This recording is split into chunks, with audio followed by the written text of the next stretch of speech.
"No man shall ever find my tomb." That's what, according to rumors, Cleopatra once said.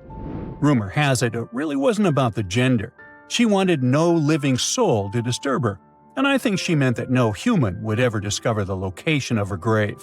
But, surprisingly, it was indeed a woman who was closer than anyone before to finally discovering the Queen's resting place. Meet Kathleen Martinez Berry, a criminal lawyer turned archaeologist. She got so intrigued with Cleopatra's story that she packed her bags and went to Egypt with no official support and even no permission from the authorities. All she had was pure determination to find the Queen's tomb. Now, you could say Kathleen had always been ahead of the game. She skipped grades in school, mastered piano, chess, swimming, and martial arts, and grew up listening to top intellectuals debating in her home.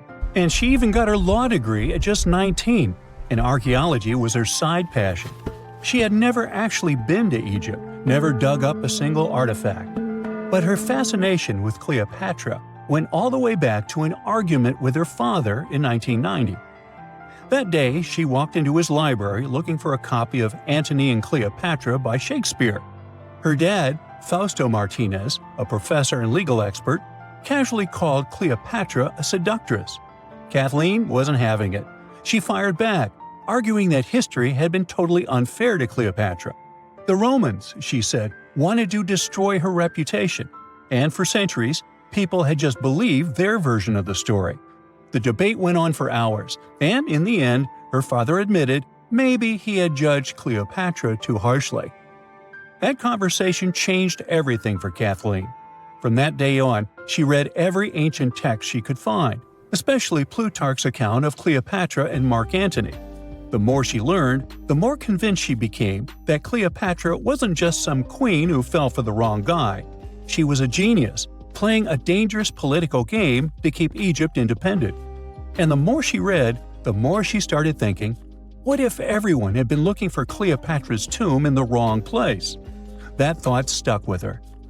When she was caring for her second child, she earned a master's in archaeology. Multitasking. That reignited an obsession that would take over her life, uncovering the truth about Cleopatra. Even though most experts believe that Cleopatra's tomb, along with the final resting place of 13 other Ptolemaic rulers, lies somewhere beneath modern-day Alexandria, Dr. Martinez has a different idea.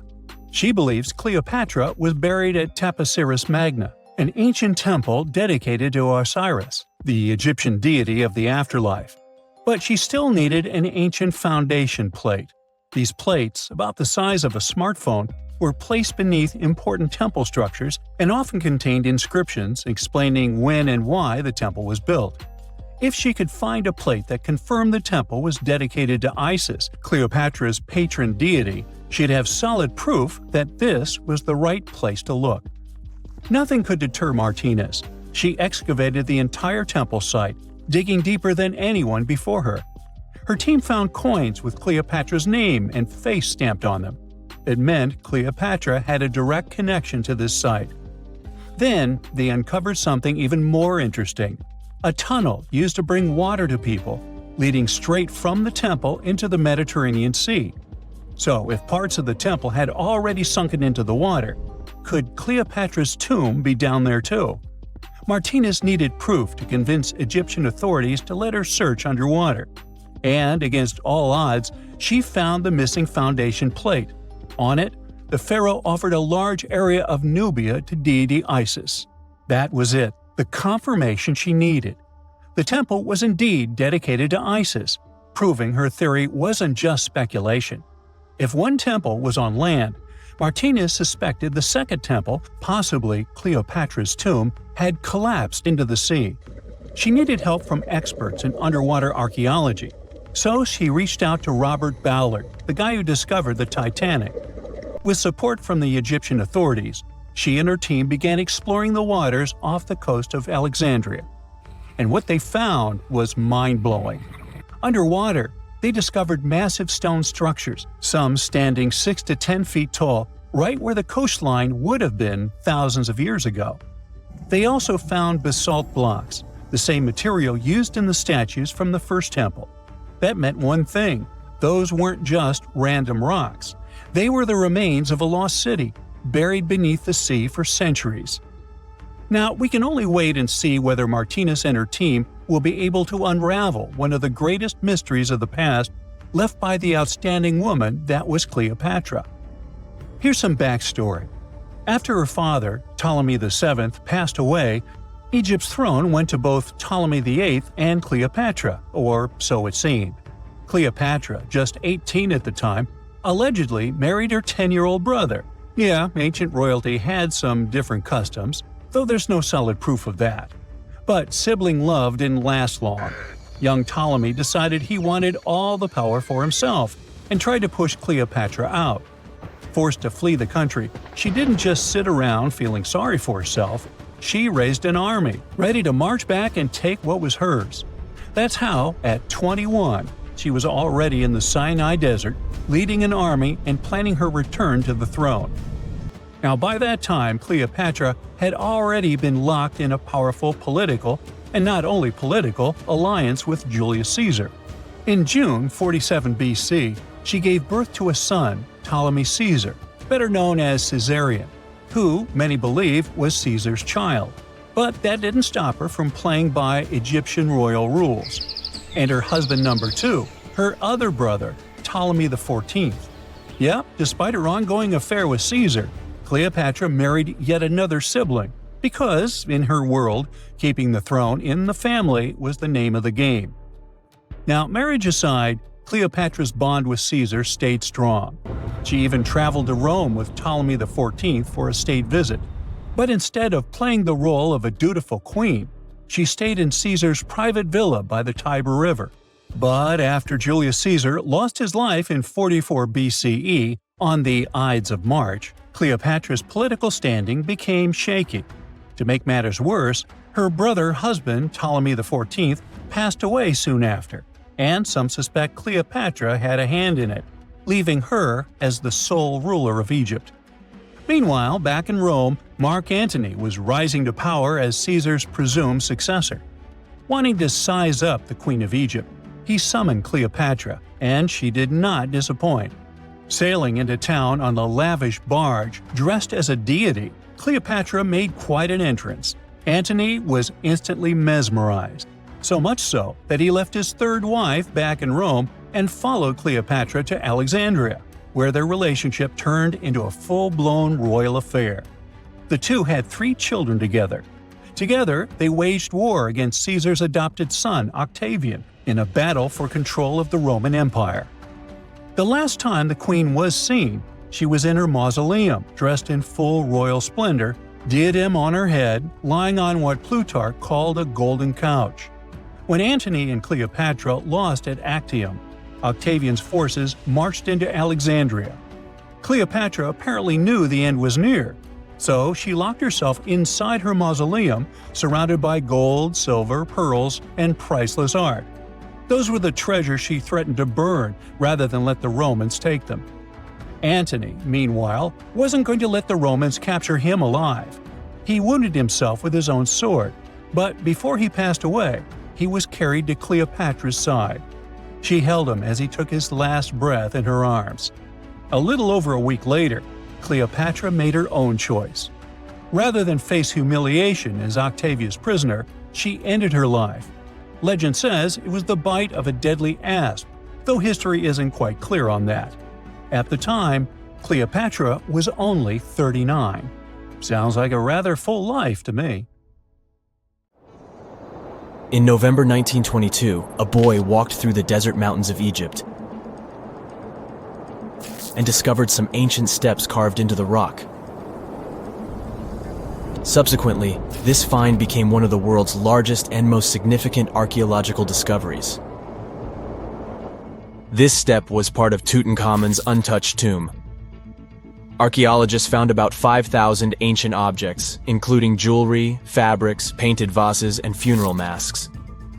You've probably seen one of them. It has become one of the most recognizable attributes of ancient Egypt. More than 100 years have passed since then, and now humanity has finally become close to another large-scale discovery, the tomb of Cleopatra. This queen was the last active ruler of the Ptolemaic Kingdom of Egypt, who sat on the throne from 51 to 30 BCE. There are many ancient records about Cleopatra, her reign, and her unusual personality, but until now, no one has discovered the secrets about her passing away in the burial place. So, one archaeologist, Dr. Kathleen Martinez, has been studying ancient records and temples around Alexandria for decades and concluded that the tomb of the queen should be located under the ancient city of Taposiris Magna, founded in 280 BCE. It was a big city on the northern coast of Egypt where tens of thousands of people were engaged in trade and industry, and it seems that Dr. Martinez's guesses turned out to be correct. She and a group of archaeologists have discovered a secret underground tunnel near Alexandria with a length of about 0.8 miles. It was cut into the rock under Taposiris Magna's temple. During further excavations, they found many things that indicate Cleopatra's tomb lies in the tunnel's depths. It's also possible that she is buried there together with the Roman commander, Mark Antony. According to ancient records, Cleopatra and Mark Antony loved each other and together opposed the Roman Senate, which declared Antony a traitor. The fact that natural disasters have occurred on the territory of Taposiris Magna for thousands of years can complicate the excavations. Earthquakes and floods destroyed the city and possibly flooded its underground tunnels. But archaeologists hope the ancient tomb remains untouched, and that it hides many treasures and records about the royal life of ancient Egypt during the reign of the last dynasty. There's a chance that excavations will go underwater and in the mud. This will require much time and funding, but archaeologists are sure it's worth it. Anyway, it's too early to say that Cleopatra is really buried there, but scientists have found many things in the tunnel that confirm this, including clay pots, dozens of coins with the image of Cleopatra and Alexander the Great, as well as a bust with the image of the Egyptian queen. Cleopatra is still one of the most popular personalities in Egypt, on an equal footing with Ramesses III and Tutankhamun. She inspired many films, paintings, and books, but what made her so popular? She became famous for her inconsistency. She was a beautiful, intelligent ruler who pulled Egypt out of the crisis and made it a prosperous power. Medieval Arabic texts say she knew chemistry, mathematics, and philosophy, and may have written several scientific books. She knew several languages and had excellent diplomatic skills. At the same time, there are many legends that she was a femme fatale who drove many men crazy. However, there's no evidence that her beauty was incomparable. The image of a stunning model was created by Hollywood when it made several films where famous actresses performed the role of Cleopatra. And the Roman Emperor Octavian, the adopted son of Julius Caesar, specially created the image of Cleopatra as an insidious seductress because he was her enemy. Even though she was born in Egypt, Cleopatra wasn't an Egyptian. Her ancestors were Greeks, among whom was one of the generals of Alexander the Great. However, the people of Egypt loved her. She learned the language and was very sensitive to the traditions of this country. She knew the history, mentality, and customs of ancient Egypt well. She raised the level of its economy and strengthened its status as a world power. Much of this was made possible thanks to her cunning and impressiveness. She loved theatrical performances and lavish celebrations. She knew how to surprise people and put on a show. But behind the exterior image of a luxury lover was an intelligent and calculating ruler. Ancient Egypt was a rich, luxurious country, and Cleopatra did everything to increase its wealth and strengthen its position in the international arena. For example, she was once in conflict with her brother Ptolemy XIII Odd. The queen knew that she wouldn't be able to resist him, so she decided to attract Julius Caesar to their side. The Roman emperor arrived in Alexandria, where Cleopatra wanted to meet him, but Ptolemy knew about her plans and was about to prevent her from coming to Caesar. Then, instead of a rich and noisy arrival, Cleopatra decided to make her visit inconspicuous. She wrapped herself in a carpet or linen bag the emperor's servants carried into Caesar's private chambers. Cleopatra emerged from the carpet and impressed the Roman emperor with her beauty and determination. As a result, they fell in love with each other and became close allies. After some time, she impressed another influential Roman for diplomatic purposes. She arrived to meet Mark Antony on a golden barge with purple sails and silver oars. Cleopatra was dressed in the image of Aphrodite and sat under a magnificent canopy. Her servants dressed like cupids and were blowing her fan and burning incense. But Cleopatra created such a show for a reason. She knew that Antony revered Greek mythology and considered himself the embodiment of Dionysus. As a result, he was so impressed with this woman that he ended up marrying her. Cleopatra defended her crown, strengthened her alliance with Rome, and bore Antony 3 children. In Egypt, they threw big parties and enjoyed wealth with power. However, the relationship of a high-ranking official with the Egyptian queen caused a scandal in Rome.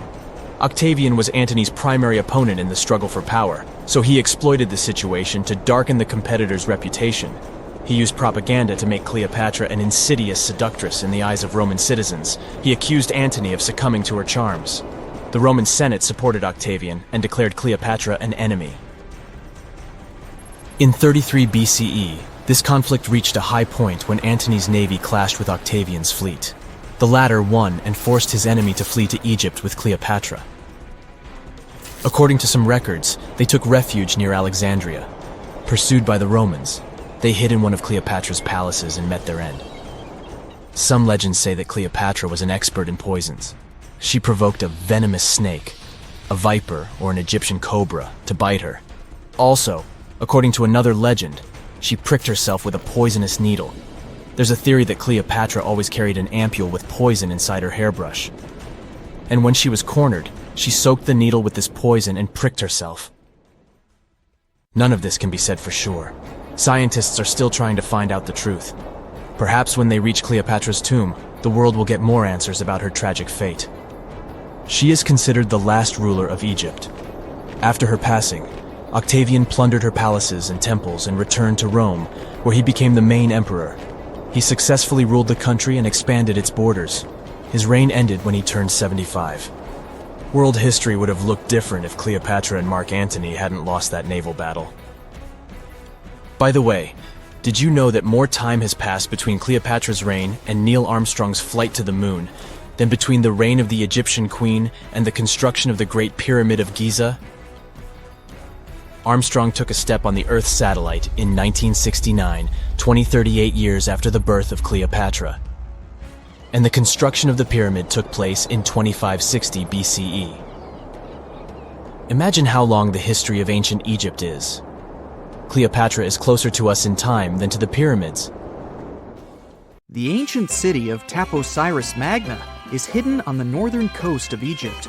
These days it has very little of its former glory, but what lies beneath it may hold the secret to uncovering a famous mystery, that of Cleopatra, the most memorable Egyptian queen in history. The recently discovered tunnel is also known as a geometric miracle for its time. Excavations have uncovered a 43-foot-long structure below the ground, which is partially submerged in water. Its shape and construction technique are similar to that of the Eupalinos Tunnel, another amazing ancient discovery. This one is located in Greece and was built by excavating simultaneously from 2 points, aiming to have them meet in the middle. The use of math and geometry to make this construction was astonishingly precise for those days, more so since it was built near a mountain. Archaeologists that have been working on the Taposiris Magna site since 2004 believe this tunnel may lead to the lost tomb of Cleopatra. The clues they found so far seem to back up this theory. For starters, the city and its temple were built by one of Cleopatra's ancestors, Ptolemy II. All the architecture seems to indicate it was dedicated to the ancient spirit Osiris and his queen Isis. Throughout her reign, Cleopatra did try to associate herself with Isis, so it may be no surprise she chose this location as her final resting place. Scientists have yet to pinpoint Cleopatra's tomb, but research continues with the help of modern technology. To study this location better, archaeologists have even used a special device called ground-penetrating radar. This tool allows us to analyze what lies beneath the ground without being intrusive. Since this tunnel is so old, research needs to be done very delicately. Seeing pictures of what's underground before you start digging is incredibly useful. and has been done here since 2011. Finally discovering Cleopatra's tomb may help us piece together her story, especially what might have happened during the last portion of her life, which is still surrounded by mystery. We still don't know the exact cause of her passing. Some believe she may have let herself be bitten by a poisonous Egyptian cobra. Others have suggested that she was well accustomed to toxic substances, even hiding some in her hairbrush in case she ever needed it. But that's not to say she chose to use it on herself. We do have a lot of other interesting information on Cleopatra that's equally as impressive, like the fact that she had a stylist. Most of the images you've seen depicting this famous queen show her wearing black eyeliner. This look was put together by Airas, a woman known to have been her personal beautician. She traced the long line from her eyes to her temples, a makeup technique still used today to enhance the eyes. Airas was an important figure throughout Cleopatra's life, known also as her confidant and close friend. There are even theories that suggest Airas was there by her side when she passed away. Despite her well-thought-out looks, Cleopatra wasn't as pretty as she's described. Or at least, that's what recent research has pointed out. Sure, if we look at movies and modern imagery, she's depicted as this incredibly beautiful woman with symmetrical and delicate features. However, if we look at coins showcasing her image from back in the day, her looks are rather average. Her image on the coins might have been adjusted, too, to make the queen look stronger in the eyes of her people. So there is no trusted source available to confirm her image, but her description in most pieces of ancient literature speaks of her other qualities, like her voice and personality, not of her beauty. Cleopatra might have been the most famous Egyptian queen to this day, but she wasn't the first choice. She did have an older sister, Berenice, that was initially supposed to take the throne. Berenice passed away before she could do that, so Cleopatra took on the role and began investing in her education. She traveled throughout the country quite frequently, so she could become accustomed to her people and their needs. She was only 18 when the responsibilities were passed down to her, and immediately gained popularity because of her intelligence and education. Her taste in literature was quite good too. She was known to be a fan of Homer, the famed Greek philosopher and poet. Cleopatra loved to write as much as she loved to read. There are even claims that she wrote a book on medicine and cosmetics, but we have no evidence to this day that such work ever existed. Part of being a great leader back then meant you had to speak multiple languages. Cleopatra clearly understood that, and that's why she's rumored to have known many languages to varying degrees. Some archaeologists suggested she spoke Greek, Egyptian, and Ethiopian, as well as many Arabic dialects. She might have even spoken Latin, but there's little evidence to support this claim. She might not have had angelic looks, but Cleopatra was really careful with the way she looked, even with her diet. She was known to have enjoyed simple meals, including a variety of fish. Since she lived close to the Mediterranean Sea, it's really no surprise. As a treat, she liked to eat stuffed pigeons, which she also served to her guests. Other dishes on the menu included vegetables and fava bean soup. Fruits and nuts weren't missing from her diet either, and she was also a big fan of honey. Recently, a team of experts has even tried to recreate her famous perfume. Think of it like the ancient equivalent of Chanel No. 5. Cleopatra was known to be a fan of luxurious scents, which she believed could even influence how people treated her when they met.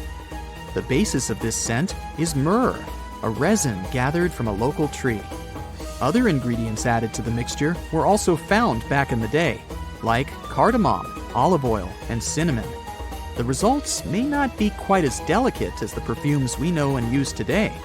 Its consistency was way thicker, and the scent lasted way longer.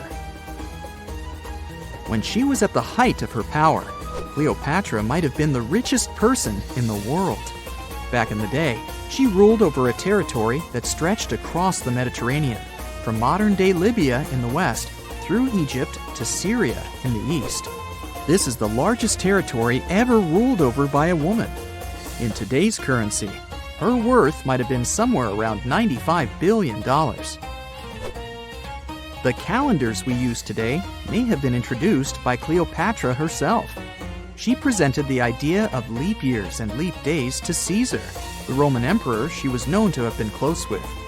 Taking her advice, Caesar made these adjustments part of the official Roman calendar. The ancient Egyptians already knew the year was longer than precisely 365 days. They discovered this by studying the brightest star in the sky, called Sirius, and concluded that a year is actually 365 and 1/4 days long. It was Elizabeth Taylor that famously introduced Cleopatra to pop culture when she played her in the 1963 film bearing the same name.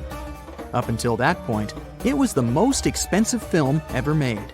It was originally supposed to cost somewhere around $2 million, but ended up costing a mind-boggling $44 million. That's mostly because of script and production issues. To make this iconic movie, producers created 79 sets from scratch, as well as over 26,000 costumes for the cast. Elizabeth Taylor's Cleopatra costumes alone cost somewhere around $200,000. Thankfully for the producers, the movie made headlines and was well received by critics, making it a box office success. A lot of people associate Cleopatra with another famous Egyptian ruler, King Tutankhamun, nicknamed King Tut. Surprisingly, apart from both of them being Egyptian pharaohs, they have nothing else in common. For starters, King Tut lived around 1,300 years before Cleopatra did, and there is also no connection regarding their ancestry. Cleopatra had Macedonian Greek roots, while King Tut was a native Egyptian. Archaeologists in Panama kept finding chiefs covered in gold under a plain sunburned field. Weird enough, then they found chief regalia so small it could only belong to a child. That discovery shifted the interpretation of the site. El Cano was no longer just a rich ceremonial site. It looked more like a place where power could pass from one generation to the next. And now, a newly opened chamber there has expanded that picture. El Cano stands apart from the usual ancient gold story. The newest chamber, dated to around AD 800 to 1000, didn't just produce shiny artifacts. It added another piece to a much larger pattern. Archaeologists found pottery, gold ornaments, and a central high-status person marked out by where the gold was placed. This was not random wealth in the dirt. It was a public statement about rank. The objects themselves are vivid. 2 bracelets, 2 earrings, pectoral ornaments decorated with bats and crocodiles. Those are not the kind of items someone tosses in casually.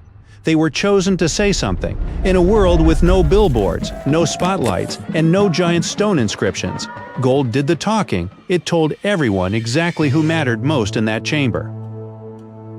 The location makes this even more striking. Not Egypt, not Peru, not some famous archaeological landscape packed with giant ruins, central Panama.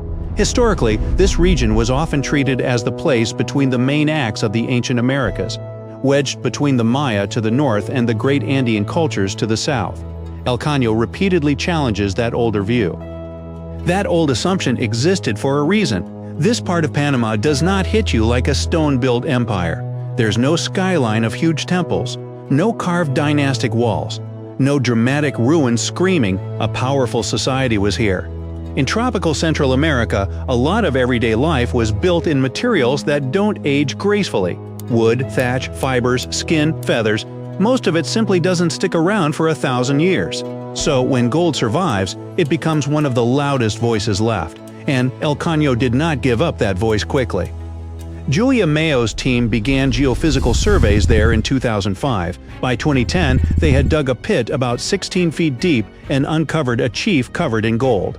Then the site kept escalating. More ornaments appeared. More chambers turned up. More evidence started linking this field to a whole ceremonial landscape. This was not a lucky weekend dig. It was years of slow, patient work, turning a quiet pasture into one of the biggest archaeological stories in Panama. The contrast is striking from the surface. El Cano looks ordinary, the kind of place where you'd expect grass, cattle, and heat, not dynasties. But under that ordinary ground, archaeologists found symbols of authority designed to be seen from a distance. Polished gold would have caught the harsh sunlight. Chest ornaments likely flashed when a leader moved. Animal imagery, bats, crocodiles, and other powerful creatures turned jewelry into a visual language of authority. This was status you could spot instantly, and the newest chamber matters because it is not standing alone. Mayo said the site has produced 9 similar chambers and that this was a place where elite individuals were laid to rest for about 200 years. This finding expands the interpretation of the site. One rich chamber is interesting. A ceremonial resting ground used by powerful people across multiple generations suggests something else entirely. It begins to resemble a long-running system.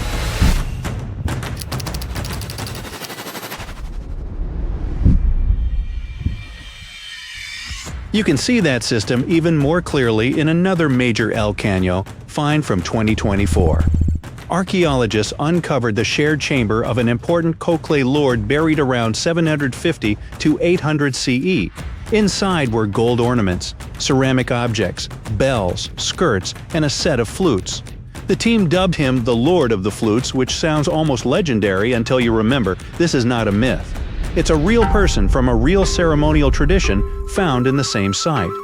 The scale grows even larger around that burial. Researchers found many other individuals placed in the same setting. Reports said the total could reach more than 30 people. At that point, you are no longer looking at one important person with a collection of objects. You are looking at an event, a choreographed display, a message to everyone watching that this leader stood at the center of a much bigger social order. This interpretation is supported by research. A 2020 study of El Cano's multiple chambers found the same basic pattern again and again. One highest status individual in each other, people arranged around that central figure, and a strong sense that the whole composition represented social order. The authors also concluded that some of these final ceremonies involved very harsh ritual practices. The layout itself was part of the performance of power. Now go back to the child-sized regalia, because that might be the strangest clue of all. One of Mayo's earlier breakthroughs came when she realized a set of tiny gold objects was too small for an adult. They appear to have belonged to a baby adorned like a chief. Later, the team found gold arm cuffs on the skeleton of a 12-year-old boy. Both finds point in the same direction. Status here may not have been something a person earned late in life. It may have started at birth. That implication is significant. If rank passed from father to son, then El Cano was not showing us a few isolated leaders. It was revealing a hereditary power system. That means established families, succession, and rules strong enough for an entire community to recognize them. Gold-working specialists had to exist, ceremonial knowledge had to be preserved, labor had to be organized. These were not loose little villages improvising everything as they went. This was structure. It also explains why El Cano feels bigger than a treasure story. Gold draws attention first. The real subject is political sophistication.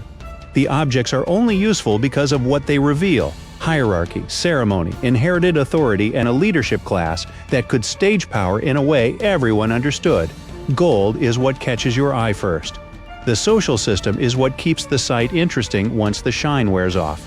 There is another reason El Cano matters so much. Less than 2 miles away sits Cano Conte, the older Panamanian site that had long provided the main evidence for this gold-rich tradition. For years, Cano Conte was the big reference point. Then El Cano started turning up its own chiefs, its own ornaments, its own ceremonial patterns. Suddenly, this was not one isolated hotspot. It was a broader cultural world hiding in plain sight across the same landscape. Once you imagine that world, El Cano becomes incredibly visual. No giant stone monuments. Fine, the ceremony can still feel huge. Flutes playing, bells moving, gold breastplates flashing, beads sewn into clothing, animal symbols broadcasting lineage and rank. One early chief found at El Cano wore gold breastplates, arm cuffs, a bracelet of bells, a belt of hollow gold beads, and more than 2,000 tiny gold spheres arranged as if sewn onto a sash. That is not subtle fashion. That is ceremonial theater. Imagine one of these final ceremonies. A leader is placed at the center. Gold catches the light. Music carries across the field. Companions are arranged with strict meaning. Everyone present can read the scene without a single written word. This person held the highest place. These families mattered. This order continues even now. The point was not private grief. The point was public memory and public hierarchy. That is why El Cano changes the history of Panama in a very specific way. It does not just add one more archaeological attraction to the map, it shows that central Panama had its own powerful chiefs, its own ceremonial specialists, its own symbols of rank, and probably its own dynastic lines. This region was not just absorbing importance from bigger neighbors, it was generating its own, and the site is still making that point clearer. El Cano has already revealed multiple elite chambers across years of excavation, and each new one expands the story. So the key discovery here is not a bracelet, or an earring, or even a chamber filled with gold. It is the realization that an ordinary Panamanian field was hiding a cemetery of rulers and clues to a forgotten power system that had been there the whole time, just waiting for someone to look deeper.